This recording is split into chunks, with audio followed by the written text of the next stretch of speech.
Welcome to Hiking Adventures with Mark Winfield. My hiking journey started in 2012 when we visited Grosse Morne Park in Newfoundland for our first ever real dose of hiking. That fateful trip led me to jump in feet first into the world of hiking.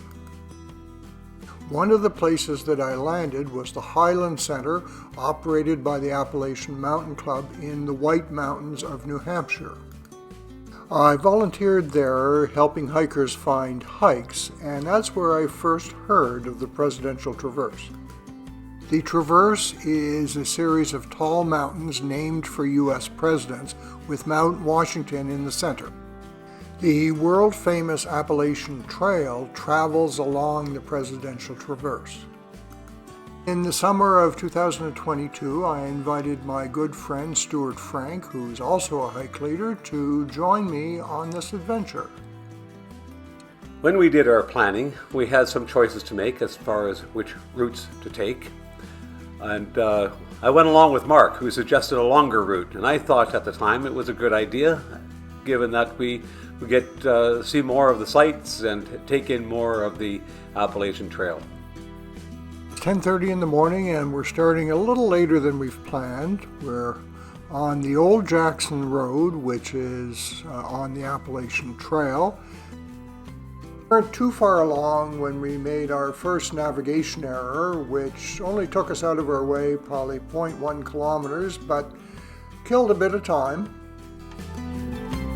Fairly soon in our hike, we came across some boulders, which was representative of some of the bouldering we'd have to do later, just a mild introduction. But this is some pretty hard climbing, not your regular easy hike.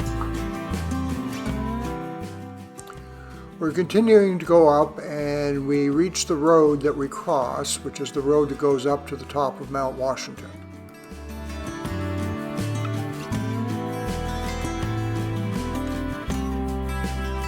Once we crossed the Mount Washington Road, we kind of knew we were into some heavier hiking and some more ascent up to the summit. We noticed the trail getting progressively rougher, a little bit more challenging, more roots, more rocks, more ascent. 3.5 hours in, we arrived at Lowe's Bald Spot, which is a look-off, and we decided to take a break and take in the views.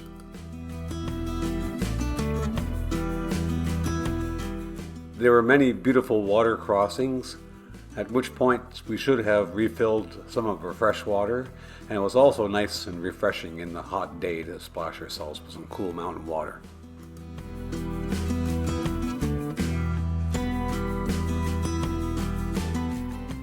We should have collected some water here.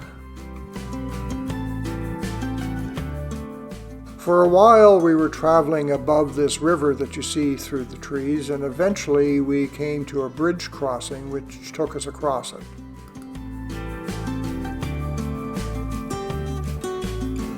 Oh, nice bouncy bridge, beautiful. Nice cable bridge, feels secure but nice and bouncy. I'm going to stop here in the middle and take a picture of the rapids. Up the river and then down the river. Yeah. None of the many stream crossings were very difficult. We've arrived at the steep trails. It's 5:30, 7 hours since we started, and every step is uphill. At this point, we started wondering about the quality of our decision making and planning already 7 hours in.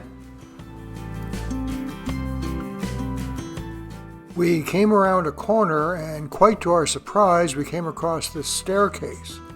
I can't imagine how much work it was to construct this. As we reached the 4,000 foot level, we were running out of light and starting to feel a bit of fatigue.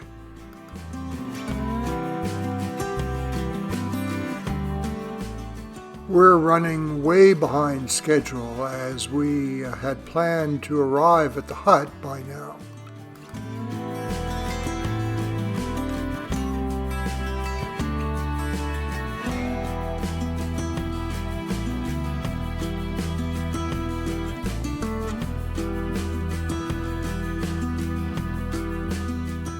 A monument of some sort near the summit.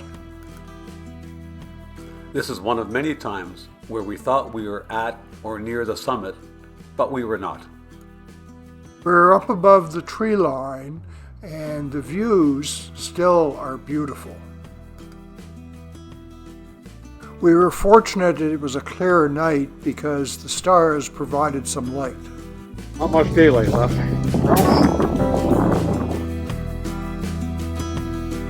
I think we're at the summit of Mount Madison. Again, we were wrong.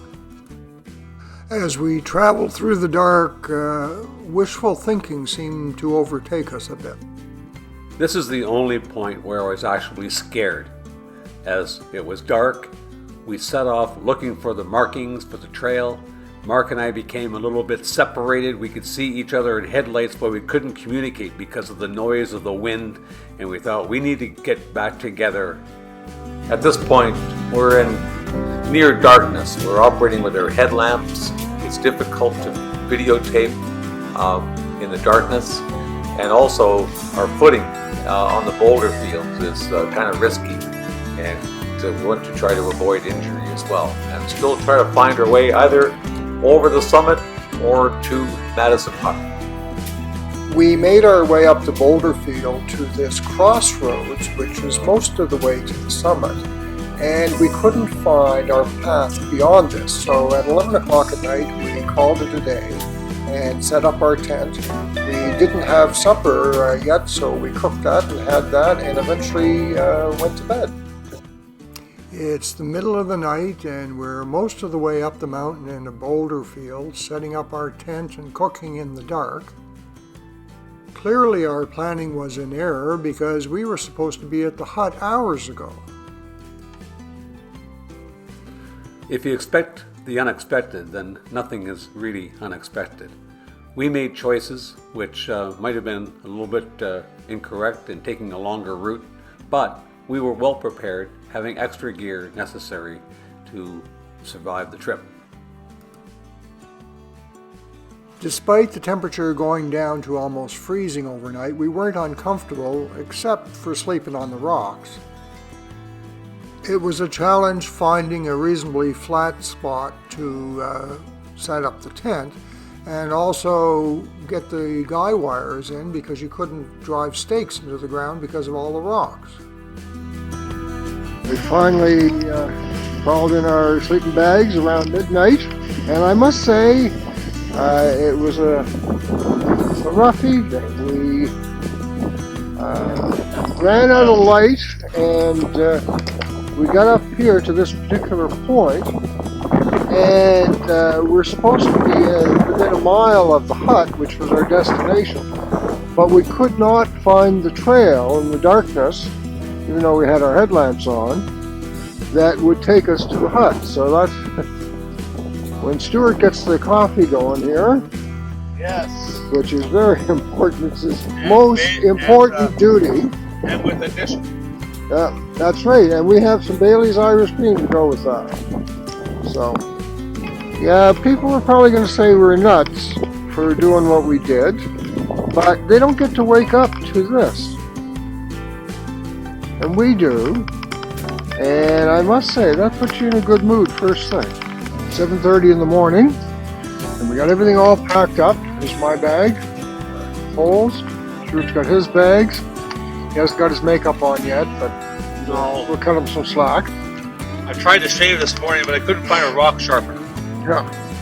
Let's see, it's an amazing day. We have our parkas on because it was at 5:30 when we woke up. It was Chilly. quite chilly. Yep. I was shivering a little bit. It's warmed up quite a bit now, and there's not a cloud in the sky.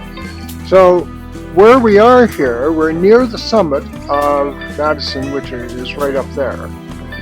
And our destination today is Madison Hut, which is only a mile from here approximately. And there's supposed to be over in that direction a trail. Direct route. Direct route it's called.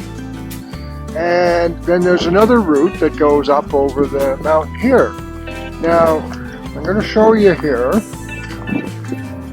And keep in mind, we came through this last night under the light of our headlamps.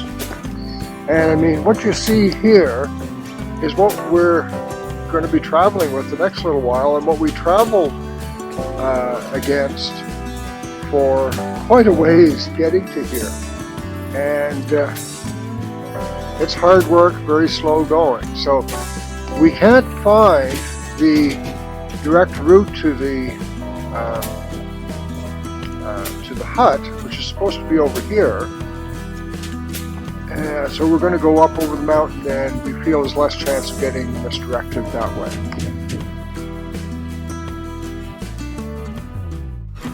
Looking back along the trail, you can see 3 peaks ago we thought we were at the summit, but we still had a long way to go.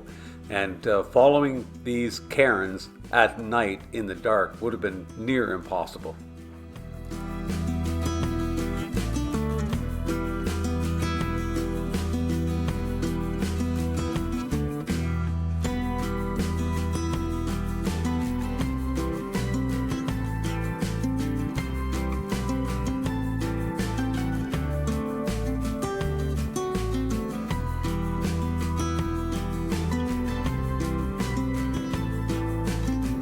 $4,900 feet. 4,900, Stewart. We've come a long way, and we still have to go to 5,367 feet to reach the summit of Mount Madison.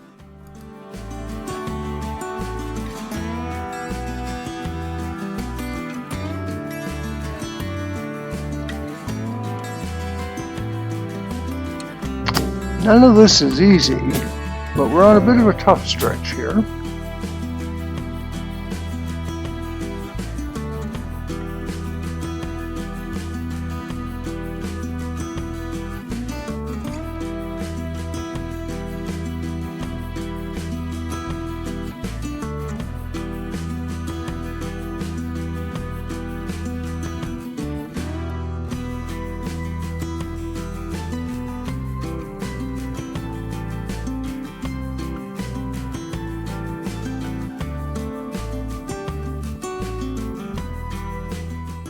Here comes Mark, and I think after several false summits, we have finally reached the summit of Mount Madison.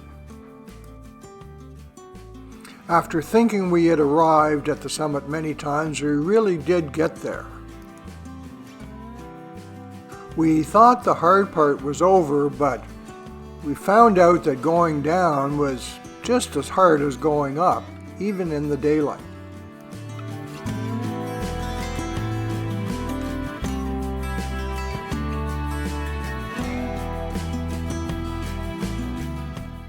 Going through the boulder field on both sides of the mountain, there was no actual trail.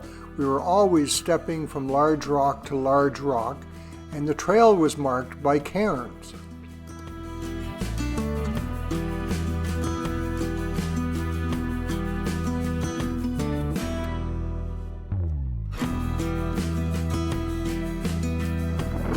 A welcome sight, Madison Springs Hut, where we had hoped to spend the night last night, but that didn't work out.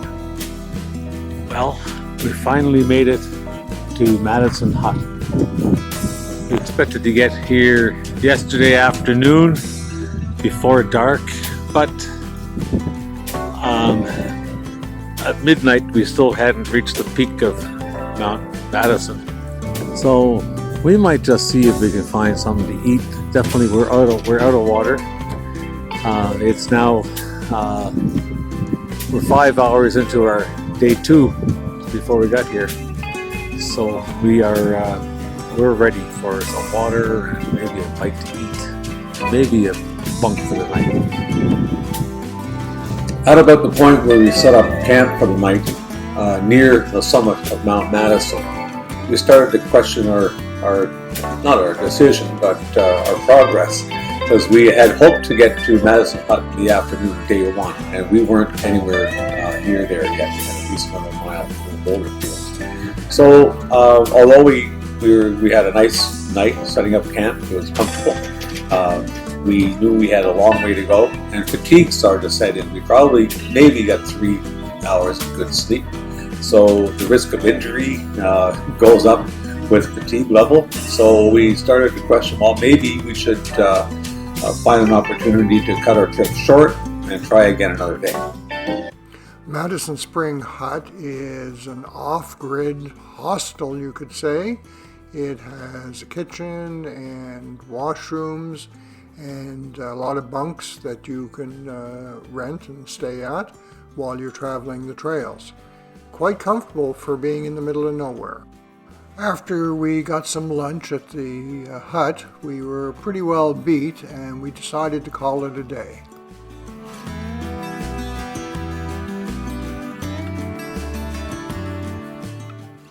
Day 2, and we're leaving Madison Hut, and we decided it's time to bail out.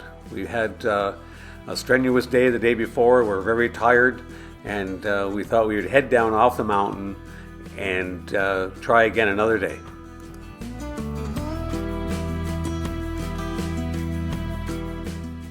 Our progress is slow heading down on this rough trail, and that's probably because of me, because I'm not at all sure-footed, and I'm pulling up the rear most of the time.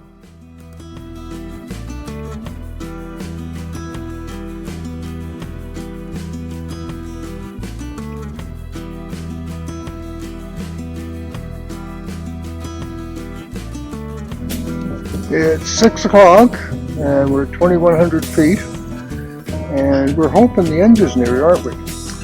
Yeah, I think it's just a little bit up ahead on the left. Take a left turn. That's something I said once too often to Stewart last night. We're still hiking and just took a look at my recording on all trails, and since we started this morning, we've been on the road, so to speak, for 12 hours. Now, we stopped at Madison Hut for probably 2 hours, but at this point, in 10 hours of hiking, we've only gone 9.1 kilometers. We just finished 2 days of hiking, and for my part, they were the toughest 2 days of hiking I've ever done, and I'm probably the most tired I've ever been. What do you feel about it, Stewart? I feel exactly the same. I'm a hike leader for Outdoor Center Canada, and hike Nova Scotia, and I lead hikes with Lunenburg County hikers. We do mild hikes, sometimes moderate hikes. I prefer the more moderate and difficult hikes, but I've never ever had anything as difficult as what we just went through the last 2 days. It is extremely challenging, and I'd warn everyone. The sign does say you need to be extremely fit to go on these trails, definitely, and be properly equipped as well. And I'm here at the Highland Center in Crawford Notch, New Hampshire in the White Mountains. And my friend Stewart and I are here to do the Presidential Traverse. So, as if we hadn't learned our lesson in June, we're at it again in September. We're going to make another attempt at the Presidential Traverse. You'll be doing this trail only if you're in top physical condition. Well, Stewart and I should be Olympic athletes, but we've decided to go a different road, so we'll see how that goes. So we're just starting, and we're at 1,160 feet, 3,500 feet to climb today. So what are you doing here? I'm trying to resuscitate this drainage right here. This thing has pretty much been obliterated over the years.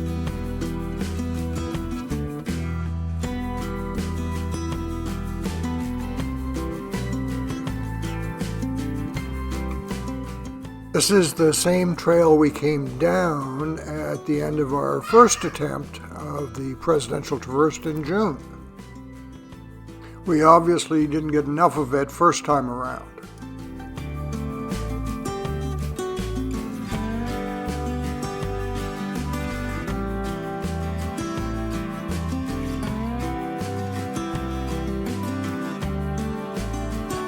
Hi, my name is Jessica. I'm from New Hampshire, and I'm here with my new friends doing the Presidential Traverse hike in the White Mountains. Yeah, and we're at close to 4,000 feet, and we just came to this first place that we've really got a view from, because we've been in the woods, and way up there, notice the boulder field at the top.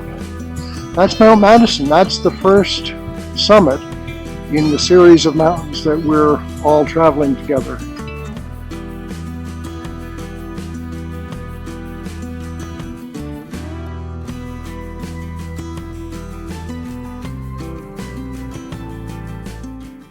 We have just entered the alpine zone of Mount Madison, and the scenery is spectacular. The views are great, but the climbing is not.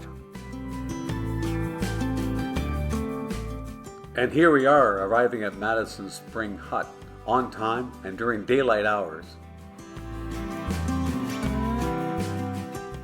And here is Mount Madison. We've been up there in June. We're not going back.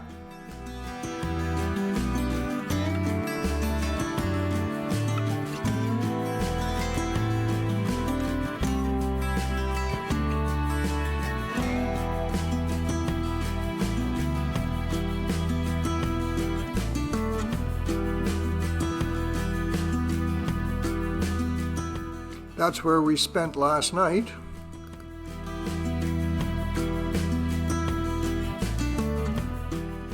And that's where we're going, Mount Adams.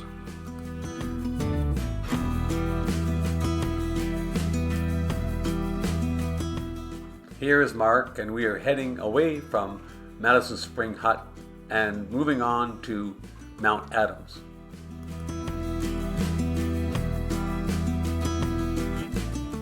And here's our new friend Jessica, who joined us along the trail. Climbing Mount Adams was not unlike climbing Mount Madison. It's just one big boulder field.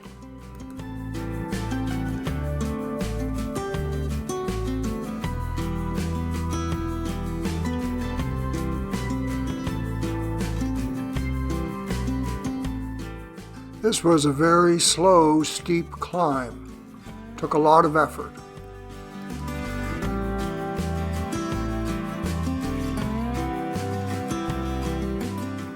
We're now at the same elevation as the top of Mount Madison, 5,300 feet.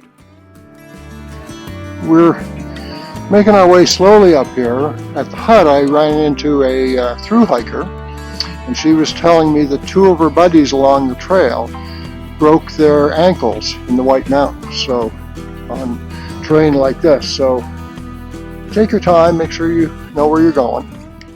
This is the first time we claimed that we're at a summit. We were actually at the summit. It is deceiving because the terrain all starts to look the same. It took a long time to climb Mount Adams, and in retrospect, the time we spent doing that impacted the latter part of our trip. We could have stayed on the Appalachian Trail, which just went along the flank of Mount Adams.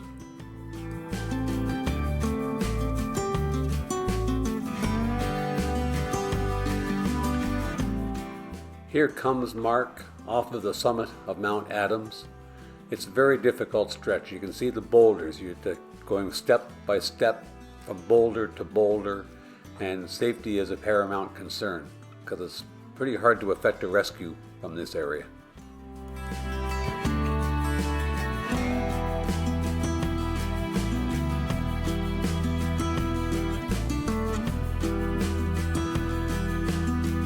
It took us 3 hours to go 1.8 kilometers over Adams, so we're racing compared to that now. Sunbathing. Sunbathing. We're trudging along here. We're at 4,800 feet. I think Adams was what, 5,300, 5,500, something like that. So we've come down quite a bit. Now we're making our way back up. And, but it's a good day. It's noon, and it's what, probably 65 degrees? Yeah, at least that. Maybe 70. Feels nice and warm. Yeah, it's warm but not hot. This is Jefferson Ravine. We don't have geography like this in Nova Scotia. There's Mountain Man Stewart.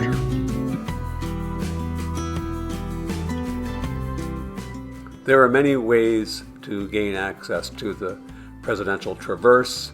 We met people that came up this Jefferson Ravine.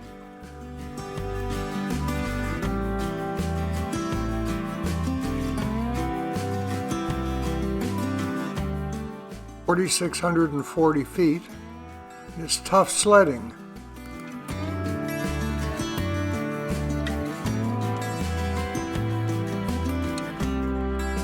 So we decided we're going to bypass the Jefferson summit in favor of going directly to Mount Washington. We were up there and then traveled along there and then down into the Col or Pass. And then back up the steep edge of this ravine, and well, here we are. We're traveling through the Alpine zone on the flanks of Mount Jefferson. Trail continues to be a challenge.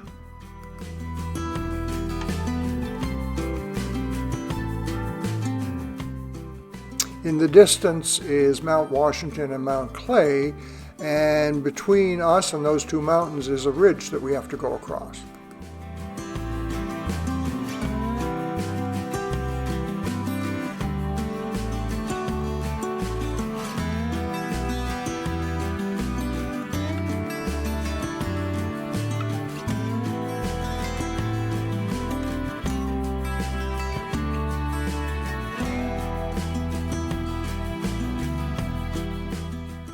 We are at a crossroads here where we could go to the summit of Mount Clay, but we're choosing not to go that way. But here's an idea of what the signage is like on the Appalachian Trail. It's very clear.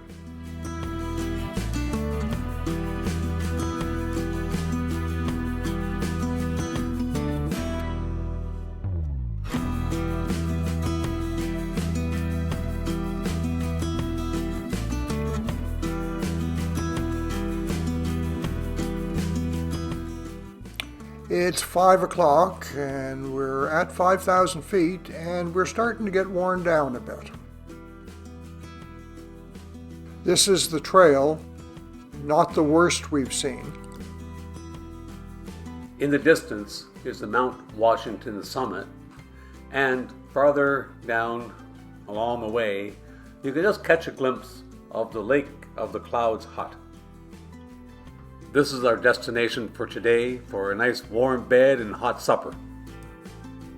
This is where our earlier decision to spend 3.5 hours going over Mount Adams at the start of the day catches up with us. It's 6 p.m. and we're at a crossroads. The summit to Mount Washington, which we want to see, is 1,000 feet above us. But we're going to soon run out of sunlight. We are not really interested in traveling in the dark again and setting up camp on top of a peak.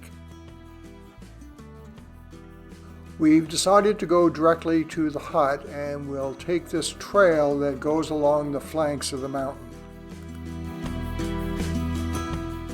This stretch of trail is friendlier than some that we've been on, but it's still work.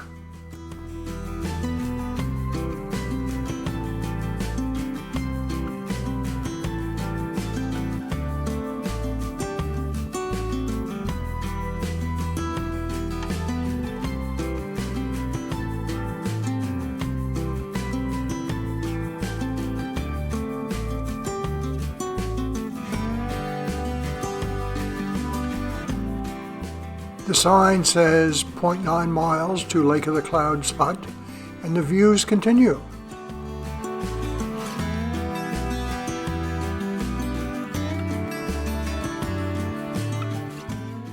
It's 20 to 8, and now we're using our headlamps.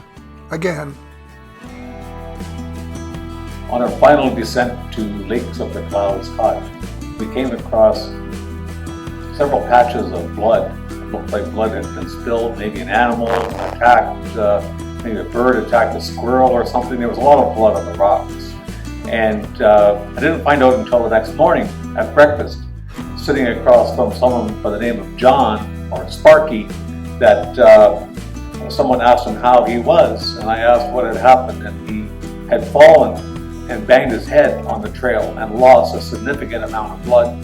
Fortunately, he was treated by some other hikers, one being an EMT, another one being an emergency room doctor, so that was quite lucky to have those resources available.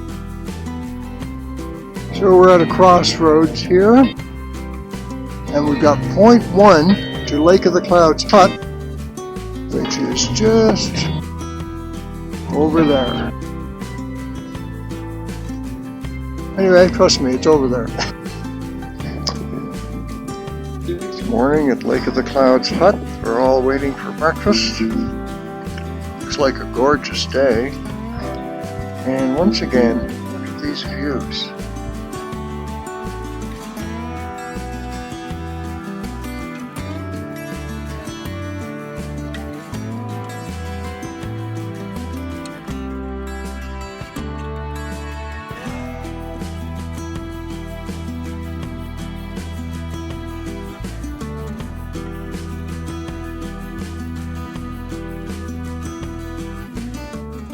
Stewart wants to go for a swim, but I told him I don't think it's allowed.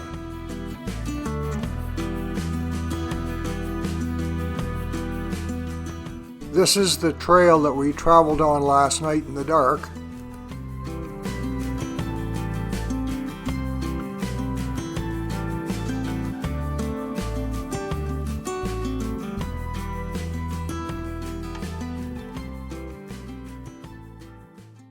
Presidential traverse, they all look kind of like this, like just granite. You think, how can there possibly be a trail in there?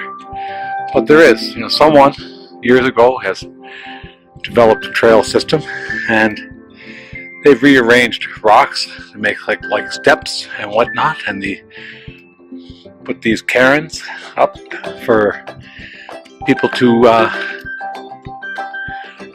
find their way.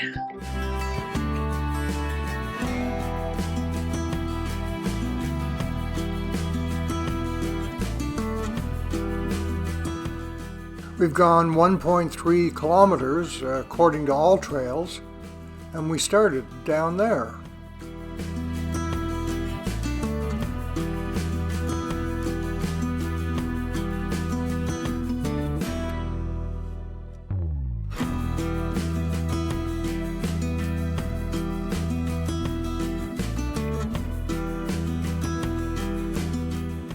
The sign says 0.6 miles, or 1 kilometer, but it's pretty rough climbing in the boulders.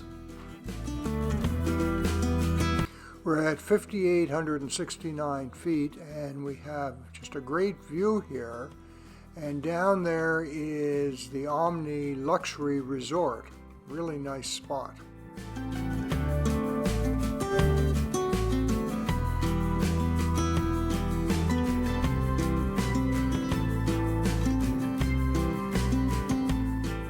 Mount Washington is one of the tallest peaks in eastern North America, and it's also famous for its extreme weather conditions, high winds, cold temperatures, snow, etc., and it can be very dangerous.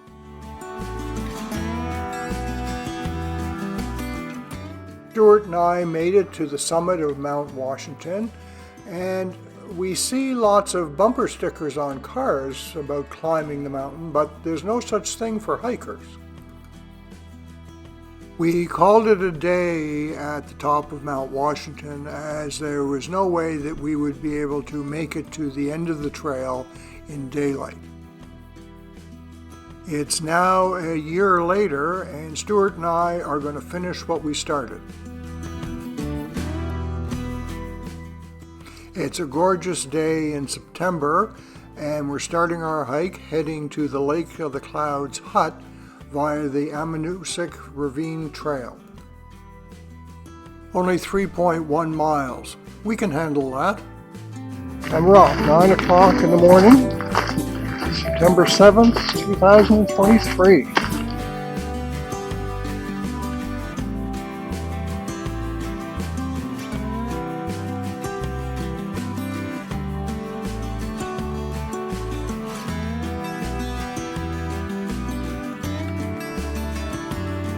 We're at 2,625 feet according to my watch. Not only is the climb challenging, but this is probably one of the warmest days they've had in some time.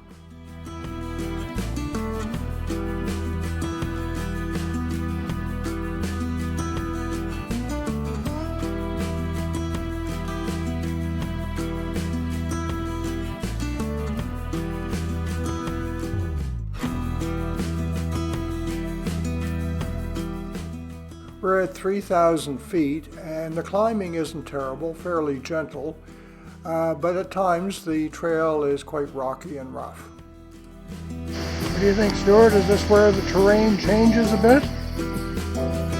I think so, looking at the escalator up ahead here. There's lots of elevation. It's starting to feel a little bit challenging, but we're making good time. How nice is this?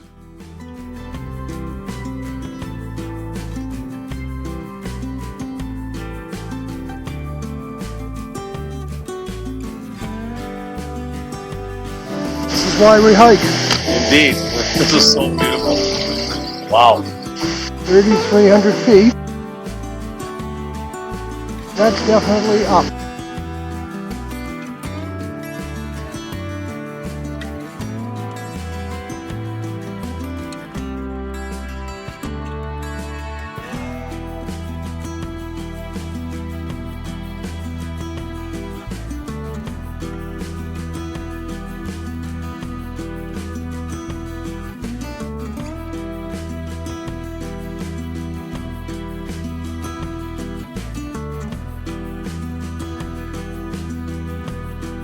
This was our first view of the day, which was just stunning.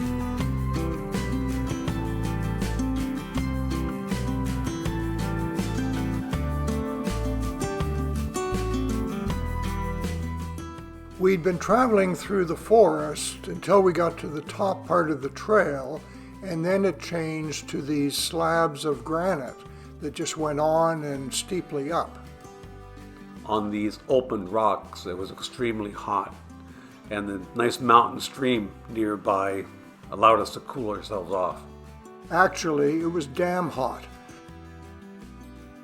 This is an example of the tremendous construction done by the U.S. Forestry Service.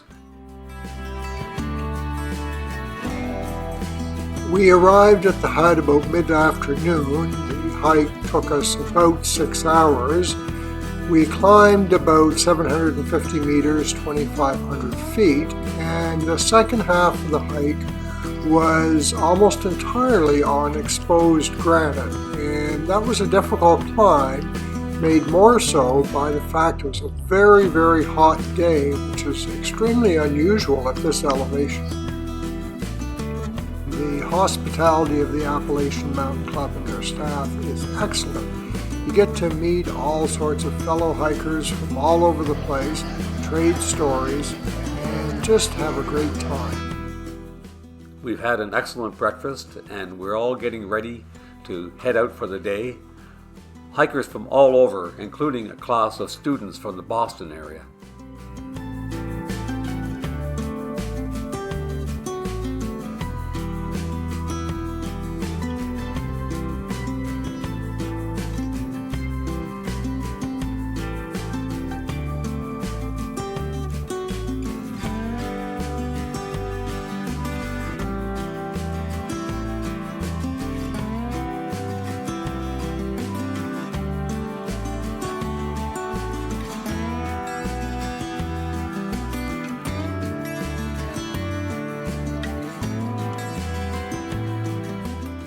We skirted around the flanks of Mount Monroe, but we did reached the summit of Mount Franklin.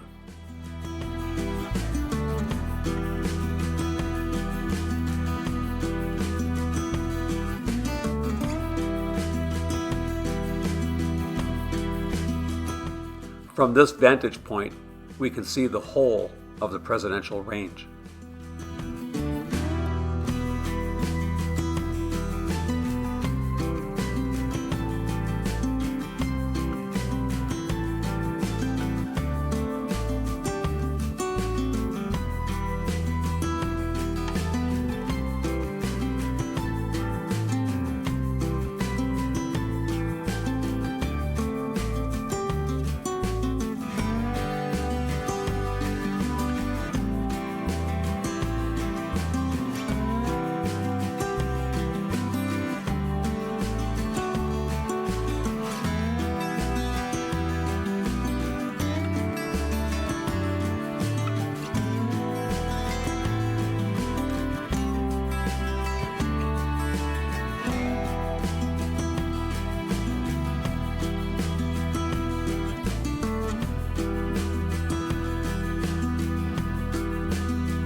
It's hard to make time when you're hiking on this trail because you always want to stop and enjoy the views.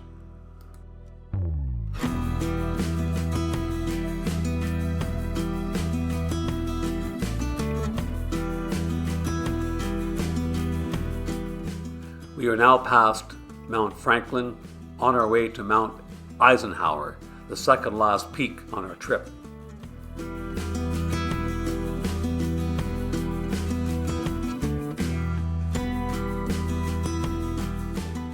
We're at an intersection and heading onto the Mount Eisenhower Trail.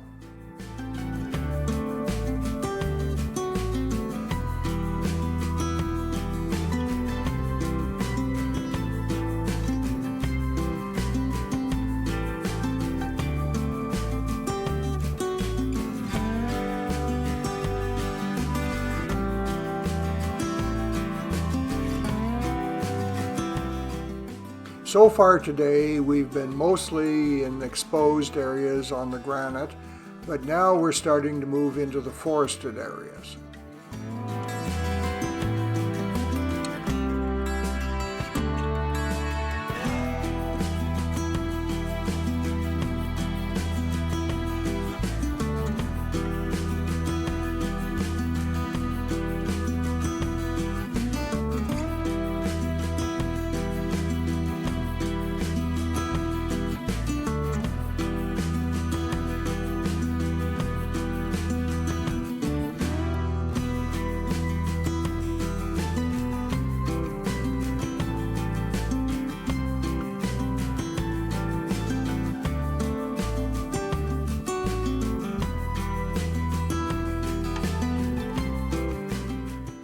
It's amazing how much work has been done constructing the Appalachian Trail.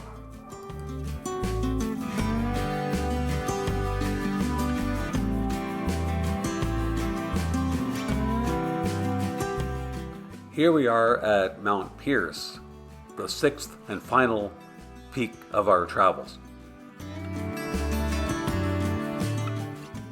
The weather was different the last time I was here.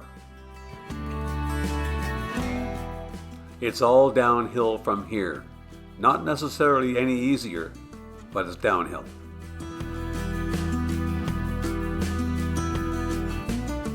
We've been traveling on the oldest trail in America.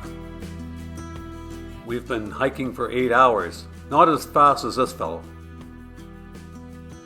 We finished the traverse at the Highland Center. It turned out to be a lot more difficult than what we had originally planned. I now know Stewart a lot better and would be glad to climb any mountain with him.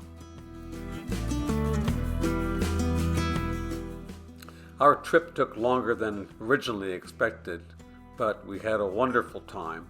We became very good friends and look forward to doing it again someday.